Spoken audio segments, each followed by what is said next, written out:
Film की शुरुआत एक मास्क्ड आदमी से होती है जो अपनी जगह तैयार कर रहा होता है। वो टाइमर सेट करता है और अपने वेपन्स तैयार करता है, लेकिन अभी तक ये पता नहीं चलता कि वो क्या करने वाला है। इसके बाद हम एक बार में लड़कियों को डांस करते देखते हैं। मैनेजर उन्हें डांटता है और कहता है कि रुकना मत। जैसे ही वो बाहर निकलता है, एक कार आती है और उसे किडनैप कर लेती है। फिर दो लड़के मैच से बाहर आते हैं और क्लब से निकल रही लड़कियों को छेड़ने लगते हैं। वही कार फिर आती है, एक को मारती है और दूसरे को किडनैप कर लेती है। न्यूज में बताया जाता है कि एक मास्क्ड आदमी ने लॉस एंजलिस में 4 लोगों को किडनैप कर लिया है, लेकिन कोई नहीं जानता कि वो कौन है और पुलिस भी उसे पकड़ नहीं पा रही। एक फॉर्मर पुलिस ऑफिसर उसे कार में खड़ा देख लेता है और गन से रोकने की कोशिश करता है, लेकिन वो खुद ही अगला विक्टिम बन जाता है। इसके बाद वो छठे और 7वें लोगों को भी किडनैप कर लेता है। यहाँ तक कि एक लॉयर जो इस केस पर काम कर रही होती है, उसे भी किडनैप कर लिया जाता है। मास्क्ड आदमी उन सभी 9 लोगों को उसी जगह ले आता है जिसे वो पहले तैयार कर रहा था। वो सबको बांध कर रखता है, फिर उनके मुंह से टेप हटाता है और बताता है कि वो उन्हें 10 मिनट का टाइम देगा।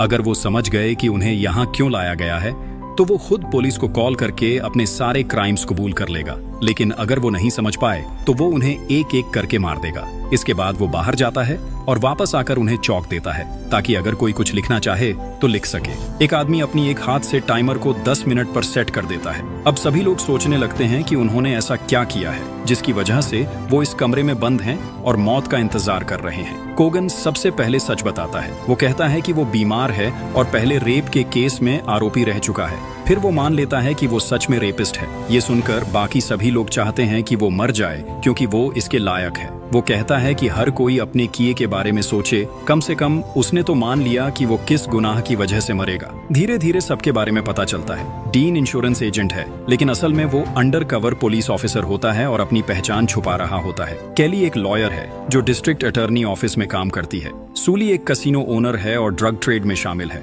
क्रिस्टियन एक फार्मेसी स्टूडेंट है जो सूली के साथ ड्रग्स बेचता था। दोनों एक बार ड्रग्स बेचते हुए पकड़े गए थे, लेकिन बाद में पता चलता है कि वो पुलिस वाले थे और उन्हें 3 साल की सजा हुई थी। सूली को ये बात याद नहीं रहती। इसके अलावा फादर माइकल और लियोन भी वहां मौजूद होते हैं। लियोन कहता है कि मास्क्ड आदमी सिर्फ उन्हें डराना चाहता है, वो किसी को नहीं मारेगा। एक चाइनीज लड़की भी वहां होती है, लेकिन कोई समझ नहीं पाता कि वो क्या कह रही है या उसे क्यों लाया गया है। लोग उसका मजाक उड़ाने लगते हैं। इस बीच टाइमर चलता रहता है और 10 मिनट पूरे होने वाले होते हैं, लेकिन कोई भी अपना गुनाह मानने के लिए तैयार नहीं होता। सब लोग अंदाजा लगाने लगते हैं कि शायद वो मास्क्ड आदमी एक पुलिस ऑफिसर है जो उनसे कन्फेशन करवाना चाहता है ताकि उन्हें जेल भेज सके। तभी डीन सच बता देता है कि वो खुद एक पुलिस ऑफिसर है और ऐसा कोई भी ऑफिसर नहीं होता जो इस तरह क्रिमिनल्स को पकड़कर एक कमरे में इकट्ठा करे। कोगन उनका मजाक उड़ाते हुए कहता है कि वो शर्त लगाता है कि मास्क्ड आदमी कुछ नहीं करेगा। वो कहता है कि अभी वो अंदर आएगा, किसी एक को ले जाएगा,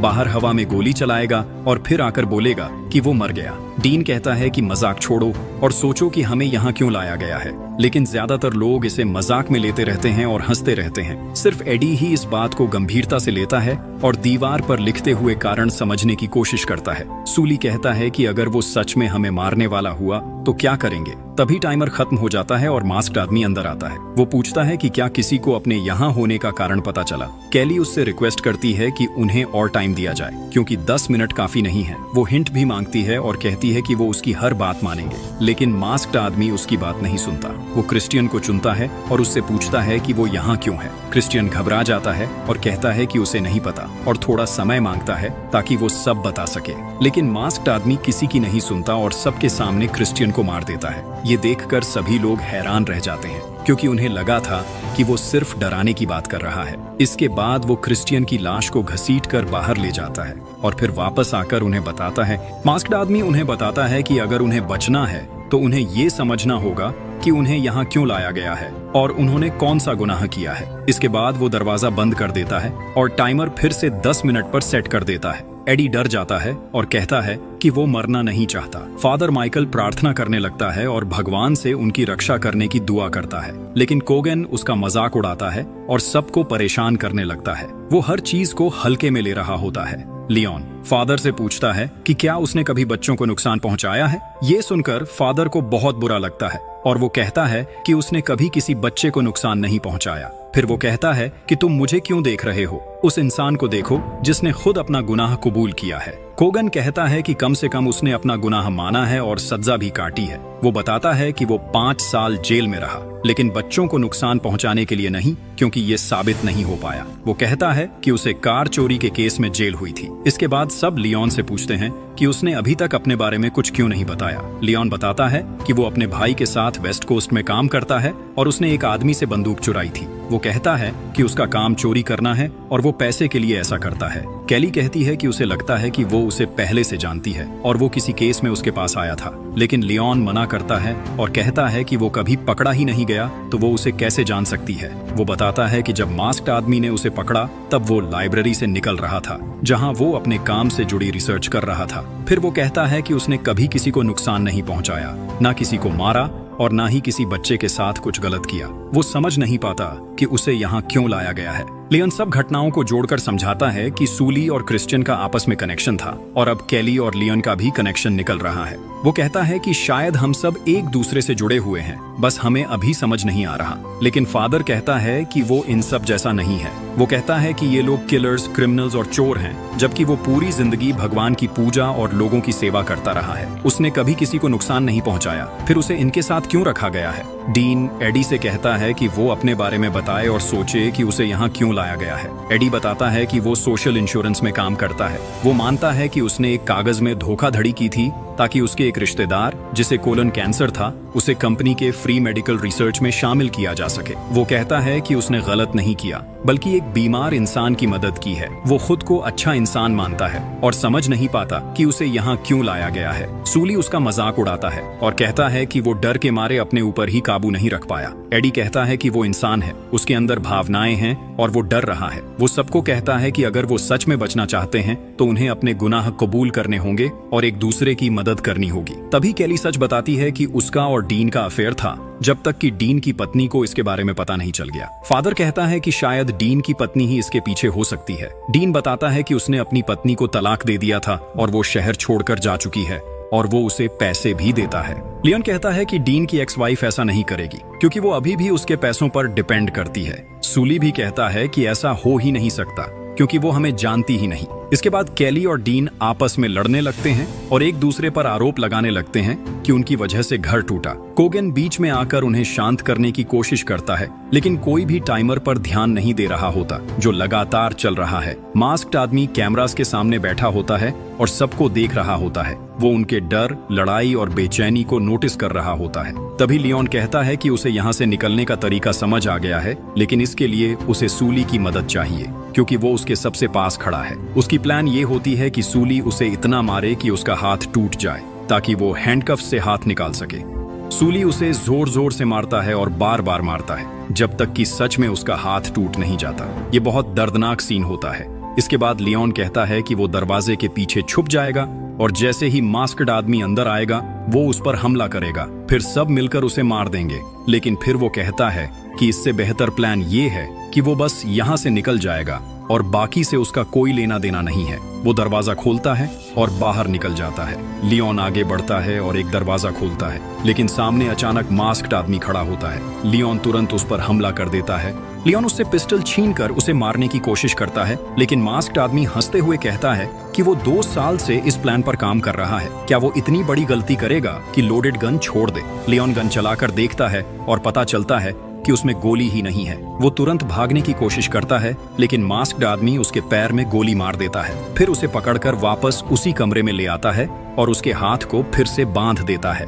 कोगन कहता है कि उसे कम से कम उनके सामने खून खराबा नहीं करना चाहिए, लेकिन मास्क्ड आदमी उसकी तरफ बढ़ता है और उससे उसके यहाँ होने का कारण पूछता है। कोगन उस पर हमला करता है, लेकिन मास्क्ड आदमी उसे गोली मार देता है और वहीं खत्म कर देता है। फिर उसकी लाश को बाहर ले जाकर दरवाजा बंद कर देता है और टाइमर फिर से चालू कर देता है। एडी सबसे ज्यादा डरा हुआ होता है। वो भगवान से प्रार्थना करता है और फादर से भी कहता है कि वो उसके लिए दुआ करे। लियोन हंसता है और कहता है कि अब उसके पास सिर्फ 8 मिनट बचे हैं और वो कुछ नहीं कर सकता। सब लोग घबरा जाते हैं, क्योंकि अब उनके पास बहुत कम समय बचा है और उन्हें जल्दी समझना होगा कि उन्हें यहाँ क्यों लाया गया है। वरना वो एक एक करके मर जाएंगे। तभी चाइनीज महिला कुछ बोलना शुरू करती है और केली को कुछ समझाने की कोशिश करती है, लेकिन कोई भी उसकी बात समझ नहीं पाता और लोग उसका मजाक उड़ाने लगते हैं। लगता है कि वो केली को जानती है। केली उससे पूछती है कि क्या वो चिले की बात कर रही है। चाइनीज महिला जमीन पर ड्राइंग बनाकर केली को समझाने की कोशिश करती है। तब केली को याद आता है कि चान नाम की एक महिला ने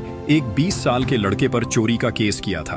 वो लड़का ड्रग एडिक्ट था और उसका नाम ग्रीली था। उसे पकड़कर जेल भेज दिया गया था। एडी कहता है कि क्या हम सब यहाँ सिर्फ एक इंसान की वजह से हैं जिसका नाम ग्रीली है? डीन कहता है कि हमें उसके बारे में और जानकारी जुटानी होगी। सिर्फ नाम और क्राइम से काम नहीं चलेगा। वो ये भी कहता है कि उसे याद नहीं कि उसने कभी ग्रीली नाम के किसी इंसान को पकड़ा हो। एडी फादर से राय पूछता है, लेकिन वो कहता है कि उसे इस बारे में कुछ भी नहीं पता। एडी लगातार दीवार पर लिखते हुए सब घटनाओं को जोड़ने की कोशिश करता है ताकि उन्हें कोई क्लू मिल सके। तभी लियोन सच बताता है। वो मानता है कि उसने सबसे झूठ बोला था। उसने पहले कहा था कि उसने किसी को नहीं मारा, लेकिन असल में उसने अपने ही भाई को मार दिया था। वो बताता है कि दोनों के बीच सामान को लेकर झगड़ा हुआ था और उसने गुस्से में अपने भाई को मारकर उसकी लाश कूड़े के डिब्बे में फेंक दी। बाद में वो अपनी माँ के साथ मोर्ग गया और पहचान भी की, लेकिन किसी को सच्चाई नहीं बताई। वो कहता है कि तब से उसने अपनी माँ से मिलना बंद कर दिया क्योंकि उसे खुद से नफरत होने लगी थी और वो उसकी आंखों में नहीं देख सकता था। वो कहता है कि वो चाहता है कि उसकी माँ उसे माफ कर दे क्योंकि वो खुद को माफ नहीं कर पा रहा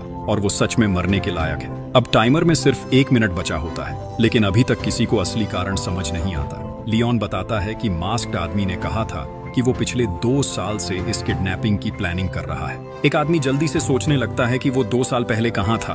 तभी टाइमर खत्म हो जाता है और दरवाजा खुलता है। मास्क्ड आदमी अंदर आता है और फिर वही सवाल पूछता है, क्या तुम्हें याद आया कि तुमने क्या किया था? सब लोग कहते हैं कि वो कुछ पॉसिबिलिटीज तक पहुंचे हैं, लेकिन वो मना कर देता है। वो कहता है कि उसे पूरे जवाब चाहिए, सिर्फ अंदाजे नहीं।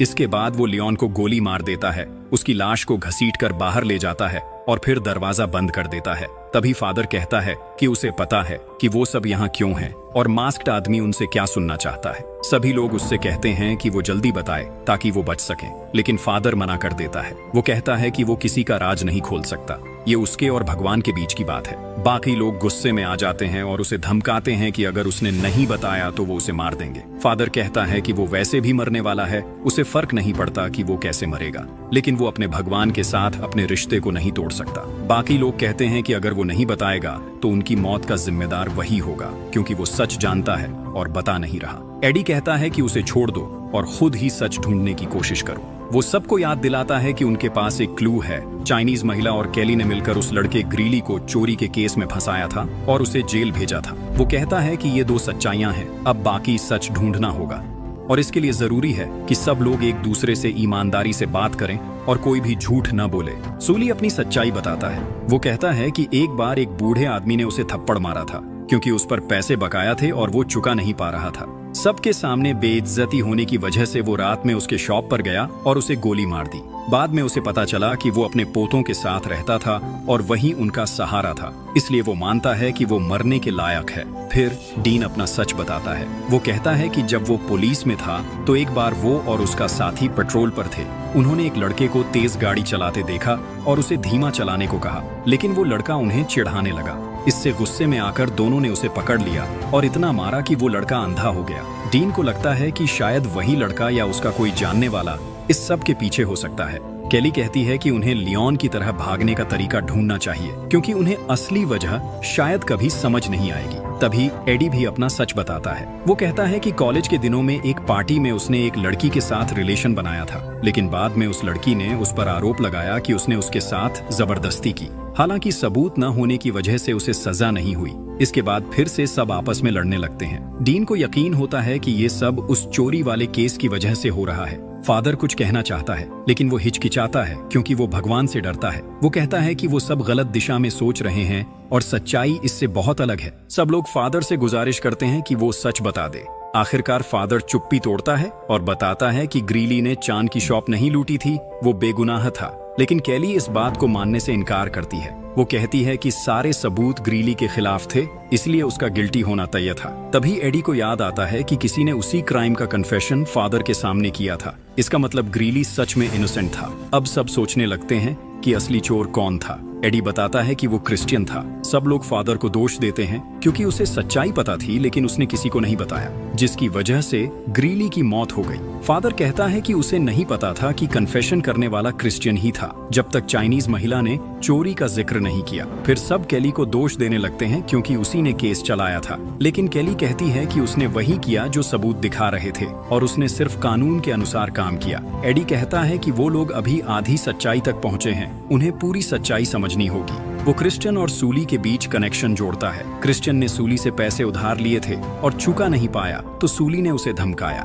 डर के कारण क्रिश्चियन ने चान की शॉप में चोरी की और पैसे वापस किए, लेकिन सूली इस बात को मानने से इनकार कर देता है और कहता है कि वो सिर्फ अपना पैसा मांग रहा था, इसमें उसकी कोई गलती नहीं है। तभी मास्क्ड आदमी फिर से कमरे में आता है और वही सवाल पूछता है, तुम यहाँ क्यों हो? सूली गुस्से में मास्क्ड आदमी पर चिल्लाता है और कहता है कि अब उन्हें समझ आ गया है कि वो यहाँ क्यों है। वो कहता है कि उसने उसे मजबूर कर दिया कि वो अपनी जिंदगी में जिन लोगों को नुकसान पहुंचाया उन्हें याद करे। वो पूछता है कि अगर कोई उससे पैसे लेकर वापस ना करे तो वो क्या करे, क्या उसे छोड़ दे? मास्क्ड आदमी उससे पूछता है कि क्या उसने अब अपनी सोच बदली है या नहीं। सूली कहता है कि नहीं, अगर समय पीछे भी चला जाए तो वो वही करेगा जो उसने किया था। ये सुनकर मास्क्ड आदमी गुस्सा हो जाता है और उस पर गन तान देता है। डर के मारे सूली अपने शब्द बदलता है और कहता है कि वो गलत था और अब वो सब कुछ बदल देगा, लेकिन फिर भी वो उसे चिढ़ाते हुए कहता है, अगर हिम्मत है तो मुझे मार दो। मास्क्ड आदमी कहता है कि उसकी बारी नहीं है बल्कि अब एडी की बारी है। एडी बहुत डर जाता है, जमीन पर गिरकर उससे अपनी जान की भीख मांगता है। मास्क्ड आदमी उसकी बात नहीं सुनता और उस पर गोली चलाता है, लेकिन तभी फादर दौड़कर बीच में आ जाता है और गोली खुद पर ले लेता है। वो वहीं मर जाता है। मास्क्ड आदमी फिर एडी को मारने वाला होता है, लेकिन डीन उसे रोकता है और कहता है कि वो हर 10 मिनट में सिर्फ एक ही इंसान को मारता है, वो नियम नहीं तोड़ सकता। वो सूली से कहता है कि उसका समय भी आने वाला है, इसलिए जल्दी करने की जरूरत नहीं है। तभी केली कहती है कि उसे सच पता चल गया है, वो मास्क्ड आदमी ही ग्रीली है। वो उसे समझाने की कोशिश करती है कि वो उसकी मदद करेगी, उसे इंसाफ दिलाएगी और उसके खिलाफ हुए सारे केसेस में उसका साथ देगी, लेकिन मास्क्ड आदमी कहता है कि वो ग्रीली नहीं है। इसके बाद वो फादर की लाश को उठाकर बाहर ले जाता है और दरवाजा बंद कर देता है। मास्क्ड आदमी दरवाजा बंद करके फिर से टाइमर 10 मिनट पर सेट कर देता है। अंदर सब लोग फिर से आपस में बहस करने लगते हैं और घटनाओं को जोड़ने की कोशिश करते हैं। उन्हें लगता है कि मास्क्ड आदमी शायद ग्रीली का बेटा है या उससे जुड़ा कोई इंसान। केली बताती है कि ग्रीली का कोई नहीं था, यहाँ तक कि उसकी बेल तक किसी ने नहीं भरी थी। एडी सबको समझाता है कि क्रिश्चियन ने चान की शॉप इसलिए लूटी थी ताकि वो सूली का कर्ज चुका सके। केली वही लॉयर थी जिसने उसके खिलाफ केस लड़ा और उसे जेल भिजवाया। फादर को भी सच्चाई पता थी कि क्रिश्चियन ही असली चोर है, लेकिन उसने गवाही नहीं दी और विली वही इंसान था जिसने क्रिश्चियन को वो हथियार बेचा जिससे उसने चोरी की। इस तरह सभी लोग किसी न किसी तरह इस पूरे मामले से जुड़े हुए थे। अब सिर्फ एडी और डीन ही बचे थे जिनका सीधा कनेक्शन समझ नहीं आ रहा था, इसलिए वो सोचने लगते हैं कि उनका इस सब से क्या रिश्ता है। लेकिन तभी 10 मिनट पूरे हो जाते हैं और मास्क्ड आदमी फिर से अंदर आता है। वो वही सवाल पूछता है, क्या तुम्हें समझ आया कि तुम यहाँ क्यों हो? फिर वो चाइनीज महिला को एक कागज देता है जिसमें उसके यहाँ होने की वजह लिखी होती है। वो घबरा जाती है, चिल्लाने लगती है और खुद को बचाने की कोशिश करती है, लेकिन कोई उसकी बात नहीं समझ पाता और मास्क्ड आदमी उसे मार देता है। इसके बाद केली जमीन पर गिरकर उससे अपनी जान की भीख मांगती है। वो कहती है कि उसका एक छोटा बच्चा है जो उसके बिना नहीं रह पाएगा, लेकिन मास्क्ड आदमी कहता है कि वो अपने बच्चे की परवाह ही नहीं करती, उसे ज्यादातर समय नैनी के पास छोड़ देती है और उसे बोर्डिंग स्कूल भेजने की सोच रही है। फिर वो डीन की तरफ देखता है और कहता है कि वो भी दोषी है क्योंकि वो अपने बेटे का ख्याल नहीं रखता। ये सुनकर डीन गुस्से में आ जाता है और चिल्लाकर कहता है वो उसका बेटा है। डीन गुस्से में केली से पूछता है कि उसने उससे ये बात कैसे छुपाई। केली बताती है कि उसने ये बात इसलिए छुपाई क्योंकि उसे पता था कि डीन अपनी पत्नी को छोड़कर उसके साथ नहीं रहेगा, इसलिए उसने ये राज छुपाया और चाहती थी कि ये बात कभी सामने न आए कि उसका बेटा डीन का बेटा है। वो आगे सच कबूल करती है कि उस समय वो ग्रीली का केस संभाल रही थी और उसे हर हाल में जीतना था। वो मानती है कि ग्रीली बेगुनाह था और ये बात उसे पता भी थी, लेकिन उनके पास कोई और सस्पेक्ट नहीं था, इसलिए उसने ग्रीली के बाल का सैंपल लेकर उसे क्राइम सीन पर रख दिया ताकि जूरी को यकीन हो जाए कि वही चोर है।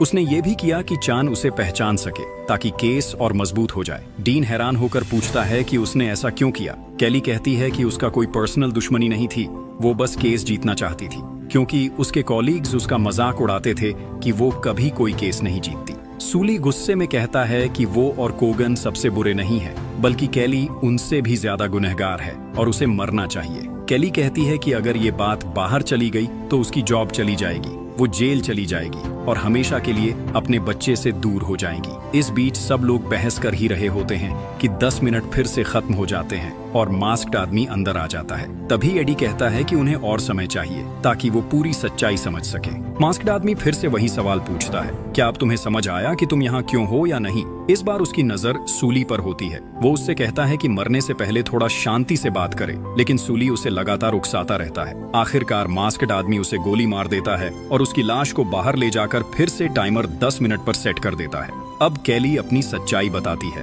वो कहती है कि एक रात जब वो घर लौट रही थी, एक आदमी ने उस पर हमला किया, उसके कपड़े फाड़े और उसका रेप किया। बाद में उसने उस आदमी को ढूंढकर बेसबॉल बैट से मार डाला और केस के सबूतों में हेरफेर कर दी ताकि कोई उसके तक ना पहुंच सके। इसी दौरान एडी को अपने कपड़ों पर खून दिखाई देता है। उसे कोगन की बात याद आती है और वो अंदाजा लगाता है कि शायद उसे एड्स है। वो जोड़ता है कि कोगन एक रेपिस्ट था, तो हो सकता है उसने ग्रीली के साथ भी कुछ किया हो और उसे एड्स दे दिया हो। अब एडी एक बड़ी कड़ी जोड़ता है। वो कहता है कि मास्क्ड आदमी शायद ग्रीली का पिता है जो अपने बेटे की मौत का बदला ले रहा है। वो बताता है कि डीन की वाइफ इंश्योरेंस कंपनी में काम करती थी जहां एड्स पेशेंट्स का इलाज होता था। एडी का काम था डिसाइड करना कि किन लोगों का इलाज होगा, लेकिन वो उन लोगों को रिजेक्ट कर देता था जिनका क्रिमिनल रिकॉर्ड होता था। इसलिए हो सकता है कि ग्रीली को भी उसके पास्ट की वजह से इलाज नहीं मिला हो। एडी कहता है कि शायद इसी वजह से ग्रीली की मौत हो गई और उसके पिता ने 2 साल पहले से ये सब प्लान करना शुरू किया। इतने में मास्क्ड आदमी फिर से अंदर आता है और वही सवाल पूछता है। एडी उसे पूरी कहानी बता देता है जो उन्होंने अब तक समझी थी। तभी मास्क्ड आदमी अपने चेहरे से मास्क हटा देता है। मास्क्ड आदमी अपना मास्क हटाकर बताता है कि कमरे में मौजूद सभी लोग उसके बेटे ग्रीली की मौत के जिम्मेदार हैं। वो कहता है कि उन्होंने उसे गलत तरीके से फंसाया, उसे जेल भेजा और आखिरकार उसकी मौत का कारण बने। लेकिन अब जब उन्होंने अपनी गलती समझ ली है तो वो सब आजाद हैं। वो केली को हैंडकफ्स की चाबी देता है ताकि वो खुद को और बाकी सबको खोल सके। वो कहता है कि सब खत्म हो चुका है और पुलिस रास्ते में है। लेकिन जैसे ही केली खुद को आजाद करती है, वो अचानक उस बूढ़े आदमी पर हमला कर देती है, उसका गन छीनकर उसे गोली मार देती है। फिर वो एडी और डीन को भी मार देती है ताकि कोई भी बाहर जाकर उसकी सच्चाई ना बता सके। लेकिन वो बूढ़ा आदमी बुलेट प्रूफ जैकेट पहने होता है, इसीलिए वो नहीं मरता। वो केली को बताता है कि पुलिस आ चुकी है और ये सब कुछ लाइव ब्रॉडकास्ट में रिकॉर्ड हो रहा था, जिसे पूरी दुनिया देख रही थी। इसके बावजूद केली फिर से उस पर गोली चलाती है और कमरे से बाहर भाग जाती है। बाहर हर जगह पुलिस होती है। वो उनसे बचकर निकलने की कोशिश करती है, लेकिन अब उसका बचना नामुमकिन होता है क्योंकि उसका सारा सच दुनिया के सामने आ चुका होता है और यहीं पर फिल्म खत्म हो जाती है।